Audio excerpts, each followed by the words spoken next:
So I haven't been the most enthusiastic about super ships, and I've made it very clear that I'd prefer there not be in World of Warships. But I gotta say, Hanover with a full secondary build and the right matchmaker can be a lot of fun. So that's what we're gonna take a look at today. Having 126,000 HP is a huge benefit for a ship that wants to brawl, assuming that I can get in range to use that HP before it all disappears as I'm trying to get there. So that's where maps with a lot of good island cover, around capture zones, around pushing lanes, these kind of areas are perfect for the Hanover, and it's really good for all brawling close quarters ships, but specifically for Hanover since it has pretty terrible concealment, at least with the build that I'm running. We'll go over that a little later in this video, but really it is these islands, this massive rock right next to me, that's blocking not only vision from a lot of the ships on the center of the map, it's also blocking their shots, which not all islands do in this game. A lot of the islands are designed to allow a lot of incoming fire over top of them. This one doesn't, so it allows me to push. Also, since I'm spotted, it does tell me a lot about where the enemy DD is.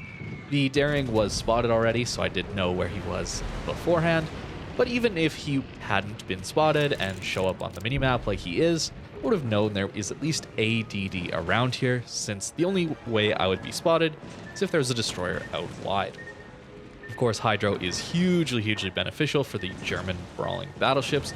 Something like the Ohio I do think is better than the Preußen or the Kurfürst, but it doesn't have Hydro. So in these kind of situations where I do need to turn away, it's very useful. Now we're about 16 minutes 30 seconds left on the clock. I've lost half my health to the enemy team. There is a Satsuma there. I knew that I was going to take some serious pain here. The benefit of Hanover, of course, is the turtleback, allowing me to play that risky turn and not get one shot by the enemy Satsuma. We are going to do a ton of damage, so keep in mind 16 minutes 40 seconds is when I started really doing damage here, and we're going to be at quite a lot by 15 minutes 30 seconds on the clock. We do manage to take out the Pommern here very quickly. The main gun's doing some serious work at close quarters. Of course, we have a ton of overmatch and just a monstrous alpha. The secondary benefit, of course, on top of a full secondary build, is that once we have a few accurate salvos, we get to activate our special ability, which gives us more range and a faster reload yet. So you can see just how quickly these secondaries are firing. It's a little ridiculous. And just like that, we're up over 100k in around 1 minute.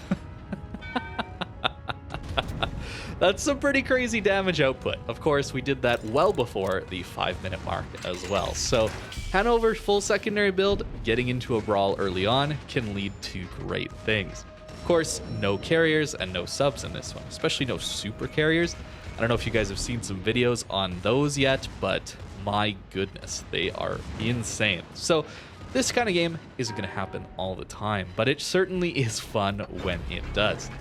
I do think overall, though, that the Satsuma is the better battleship for this kind of matchmaker, this meta that we have at tier 10, I guess tier 11 now, since the Satsuma is just so good at range compared to the Hanover. I've had some questionable salvos over the last couple days of playing this ship, but I do think they both have a place, and that is very good.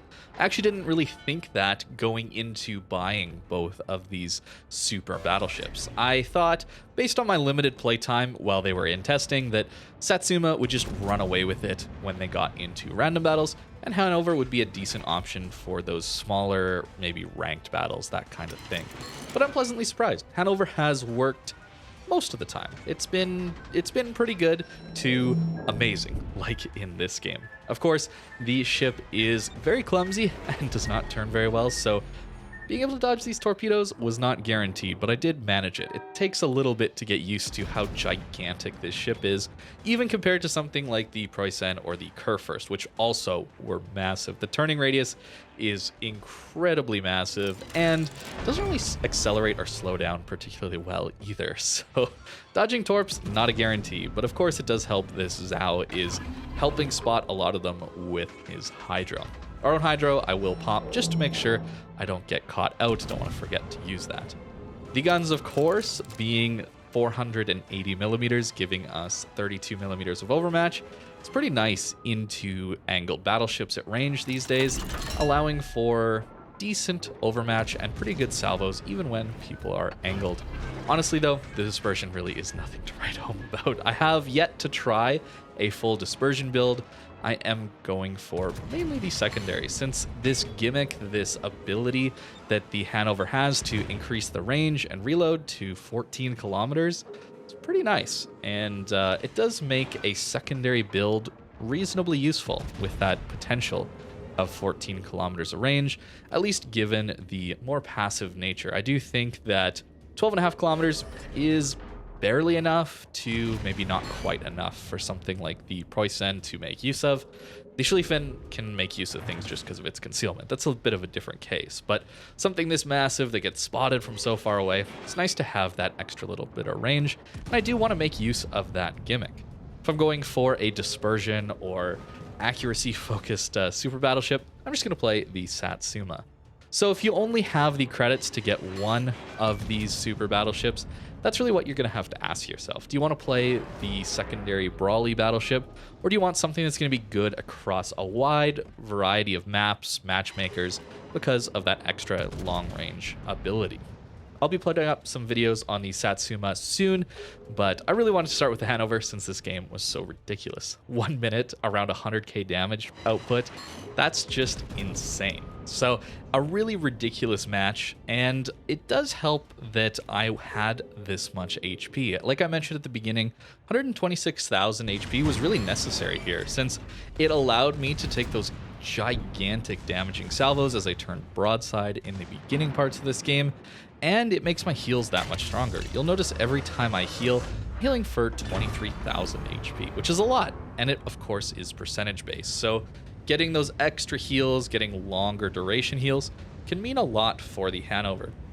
I still do have the concealment upgrade in the upgrade slot. I haven't gone for the consumables duration, but that might be something to consider. This ship might get some pretty insane healing out of it. Not quite Conqueror levels, which can get up to, I think, 40k, somewhere in there, kind of ridiculous. But this thing could easily hit 25,000, maybe a little bit more even. So a kind of ridiculous build that could work, assuming that these maps tend to show up more. The ones with islands. With bad concealment, I do think I need islands to push in with the Hannover. Can't do it in open water, since I'll be spotted from so far away, and people probably will just kite away and farm me out. That's the smart thing to do. I'll do it when I see a Hannover pushing in, and of course, I think most other people are going to do that same thing when they see a Hannover pushing in. So the key is to use those islands for myself, and get into closer range positions without people knowing exactly how close I am.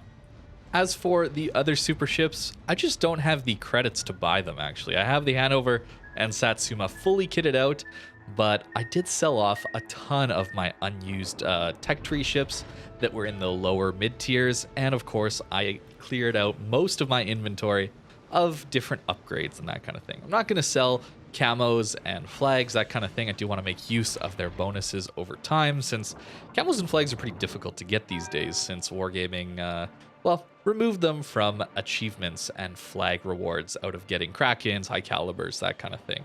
A really strange move that I hope they will revert someday. I will never stop saying this. Please, Wargaming, just give us back flags from achievements. It's such a player anti-consumer move you made. Please just give us them back. It was so nice, so useful. It was a great way to reward people for a really well done match, and you got rid of it. I'm still frustrated by that, if you can't tell. But 206,000 damage, pretty good result from a full secondary build, and 221 hits from our secondaries even resulted in some pretty good damage. And I believe even in this match, I was easily able to make a profit in my Hannover. I am, of course, using some camo and flag upgrades to increase my revenue, but I believe they're only 20% each. So with a premium account, I think making credits, or at least breaking even, isn't going to be too bad with a lot of these super ships. As for the build I'm running, I did go as much into secondaries as I could manage here while keeping a reasonable amount of healing and survivability. Having fire prevention I think is necessary given how gigantic this ship is. Removes fire zones from a large portion of the Hannover, so it's really required, and I think Emergency Repair Expert, getting that extra healing, extra action time on the damage control as well, can be just a little more useful than the Concealment Expert. I know this game I didn't run through all of my healing, but a lot of matches have a more longer drawn out beginning portions where there's a lot more sniping and I do lose more HP earlier on. Having extra healing does make up for that a little bit going into the late game where I can actually brawl. Of course, Adrenaline Rush, secondary range, and accuracy, all very useful. Now, I'm not using, what's his name? Lucians. I'm not using Lucians on this captain, or on the ship, the Hannover, yet, since he's still on my Schlieffen. I think I might swap him over. I'm not sure yet, though. Schlieffen being the ultimate insane reload DPM secondary ship, I kind of wanted to leave Lucians here, but since Hannover performed quite well with this full secondary build, I might have to give that a go in the future. And as far as the upgrades go, yep, using Auxiliary Armaments Mod 2 on top of secondary range and survivability on the secondary armaments. You'll notice I didn't lose my guns at all. Haven't really noticed losing my turrets really much at all on these super battleships, at least yet, but we'll see if that changes in the future. Might have to swap that out again, but that is the build, and that is the secondary Hannover.